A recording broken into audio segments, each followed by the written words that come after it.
Herkese merhaba. Yıl 1857. Murphy oyunuyla sizlerleyim. Hazırsanız oyuna başlayalım.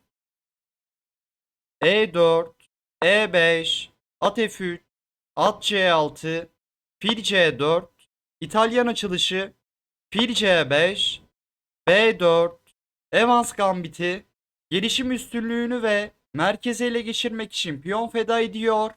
Fil alır B4, C3, tempo ile fili isteyerek D4 sürüşünü hazırlıyor. Fil C5. Fil istekten çıktı. Kısa rok.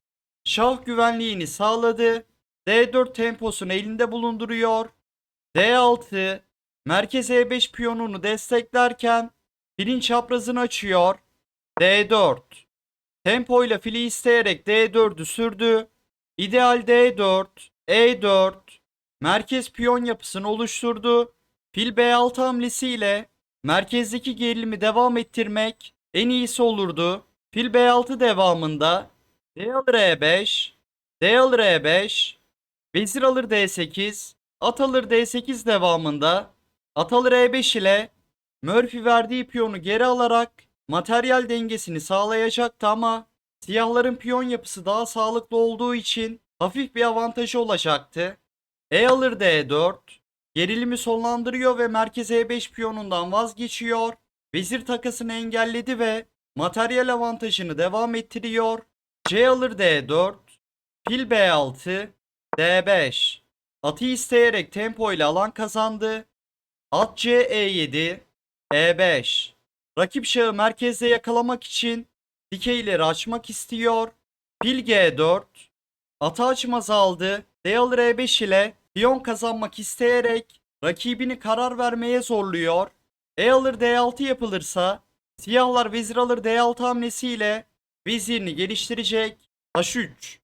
File saldırdı. Bu piyon fedası anlamına geliyor. Fil alır F3. E5'i koruyan atı kırıyor.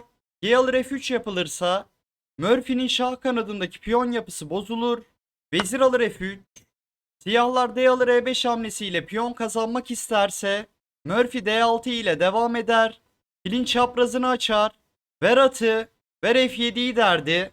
Fil D4, ver kaleyi, ver E5'i, at C3, filin kaleye bakışını engelliyor.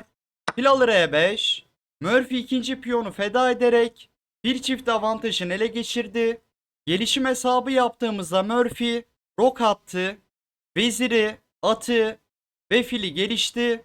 4 gelişim. Siyahların ise fili ve atı gelişti. E7 karesindeki at pasif bir karede. Fil B5. C6 yapılırsa D alır C6. B alır C6 devamında fil alır C6 ile Murphy bir piyon kazanır ve siyahların vezir kanadındaki piyonları bozulurdu. Şah F8, fil B2, C3 atını fille koruyarak vezirini özgürleştirdi ve kaleler arasındaki bağlantıyı kurdu. C6. Siyahlar karar değiştiriyor ve piyon fedasıyla rakibinin bir çiftinden kurtulmak ve Murphy alan avantajı sağlayan D5 piyonunu tahtadan kaldırmak istiyor.